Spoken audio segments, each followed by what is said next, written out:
Hello, welcome to another little visit to my studio. My name is Stuart Fraser. I'm a landscape artist, and this morning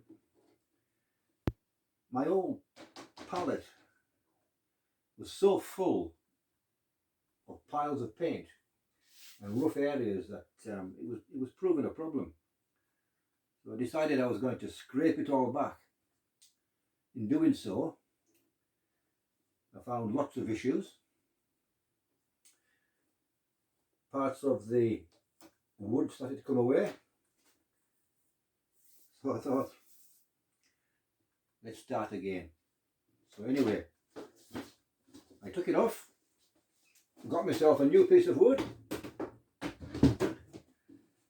fitted it all up. I've painted it a neutral grey. And that's one of the reasons I wanted to speak this morning. Many artists piece of glass for the top as well, which is going to make it really easy to mix paints on and keep clean. But one of the reasons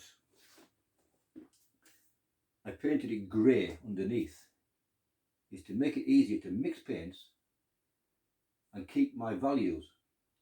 This is an issue that many beginners really struggle with. I don't know if you've seen my palette before. It's homemade. It's a Heath Robinson affair, obviously, but it's on wheels, so I can move it around. I've got all my tools down here in little drawers. I've drilled holes in the back, so when I'm painting and I want to put a brush down, I can just stick it on there. I think it's a great little palette.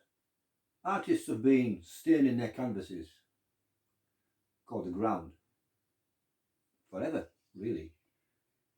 The old masters quite often used like a burnt sienna colour, or yellow ochres, raw umber, depending on what they were trying to paint. But many beginners still try and paint on a white canvas, and it's very, very difficult.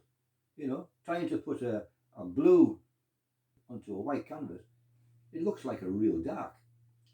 Put that next to a burnt sienna background, it's a highlight. So having a medium tone, and if you don't know about tone, it's worth checking it out. But if you imagine black at 10 and a series of steps through greys down to white at 0, if your palette and your canvas is sitting in the middle, it makes it easier for you to go darker or lighter. If you start with a white canvas, you've only got one way to go, and that's up the way. So it really does help you with your painting, and it's a good step to becoming a better painter, and it's a very easy step to do. So anyway, that's all I wanted to say about that, and I'm sure many of you already know it, but if you don't, I hope it's helpful.